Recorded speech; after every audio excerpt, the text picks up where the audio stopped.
how can we be strong? Paano ba maging matibay at matatag? Dahil concern nating lahat yan Dumadaan tayo minsan sa buhay na tayo'y naghihina. There are days that we want to give up, especially when we confront our problems, especially when we remember the debts that we need to pay, especially when we remember the loss in our families, the death of our loved ones, especially when we remember how uncertain our future is. Anong mangyayari sa akin, anong mangyayari sa aking pamilya, nakakapanghina. And how we wish that we can be stronger like other people. Di po ba minsan naiinggit tayo? Buti pa siya, napakatatag niya. Buti pa siya, napakalakas nila. Paano din ako magiging matibay at malakas? Paano ako magiging mas matatag? And you know what, my dear friends? We need three things in order for us to become more stronger. Kailangan mo tatlong bagay na ito para ikaw ay maging mas matibay at matatag. First one, kailangan mong maging matigas ang iyong ulo. Hard-headed. Father, di ba masama yun? Opo, madalas sinasabihan natin yung mga bata, tigas naman ang ulo mo. O sinasabihan natin yung mga ayaw magbago, mga nalulong sa bisyo. Ay, tigas ang ulo niya, Father. Sinabihan na namin, ayaw pa rin magbago, ganyan pa rin. Yung tigas ng ulo can be applied in vices sa masama. Pero, bakit hindi natin subukan i-apply, gawin, para sa mabuti, para sa pagpapakabanal ng ating pagkatao at kaluluwa? Hindi po ba? At anong ibig sabihin ng matigas ng ulo? You have a strong resolve. You are committed. Pag matigas ang ulo mo, kahit anong sabihin nila, wala kang pakialam. Pag matigas ang ulo mo, yung gusto mo, yun ang mangyayari. Pag matigas yung ulo mo, paglalaban mo, kahit ano. Di ba may kasabihan, sa taong gusto, maraming paraan. Sa taong ayaw, maraming dahilan.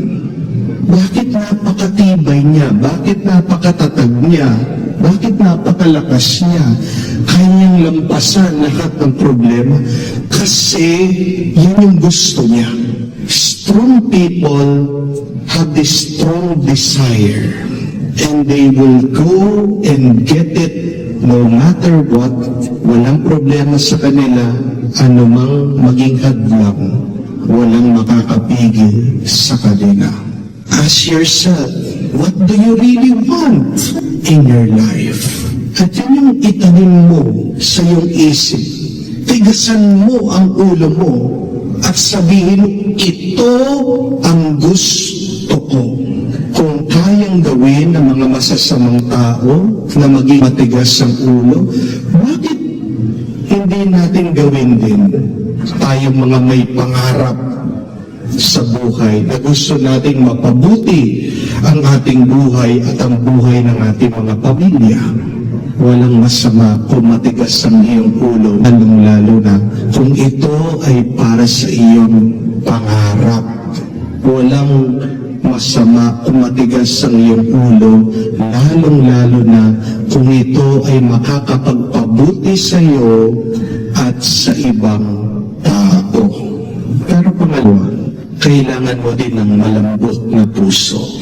In order to be strong, you need to have a big heart.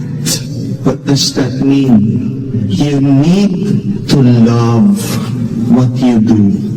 You need to love that dream and that purpose. Fear can motivate us, pero yung takot agad nawawala. Ano yung nagtatagal? Pagmamahal. And there is a great power with love.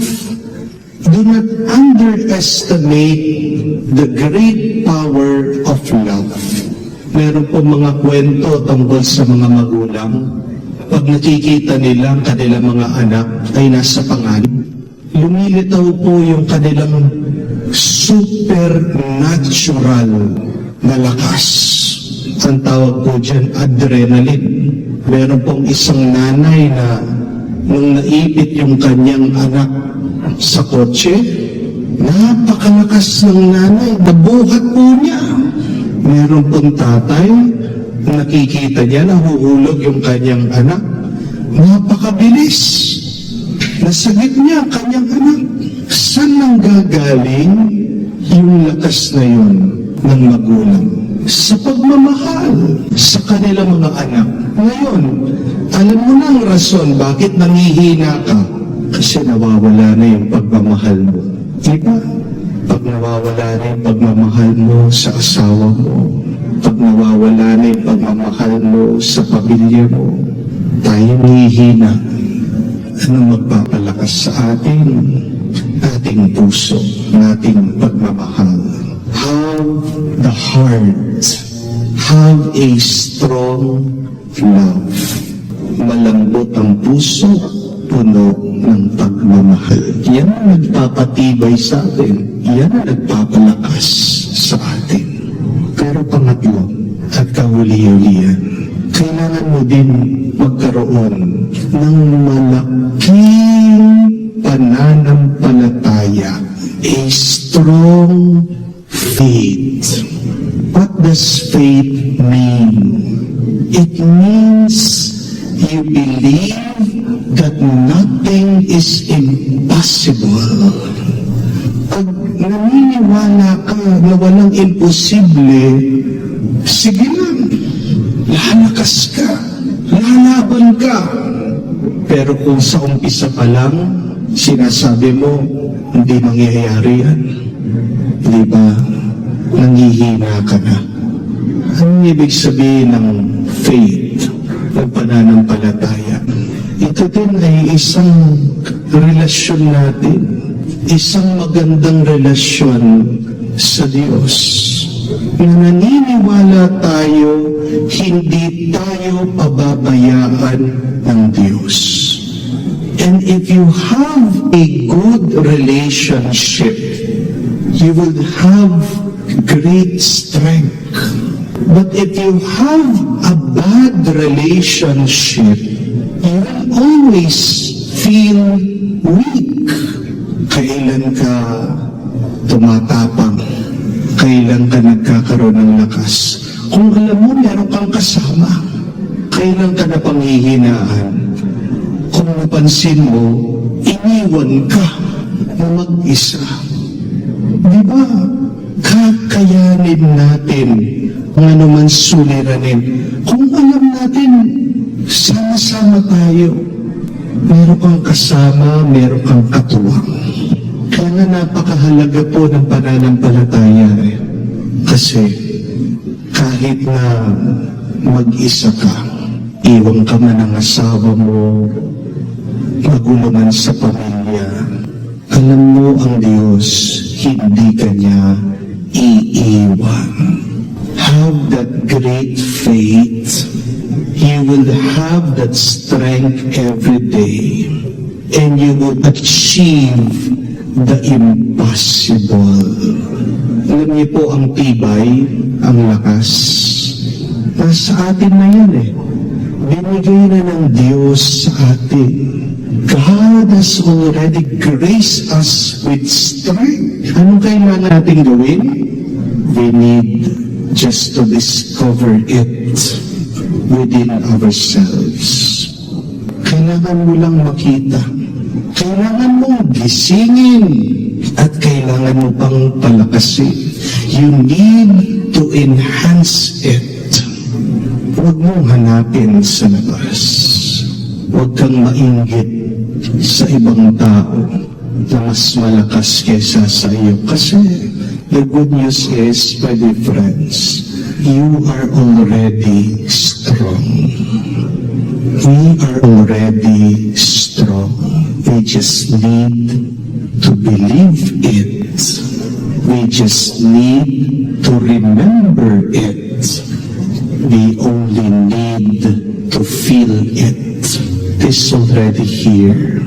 God has graced us.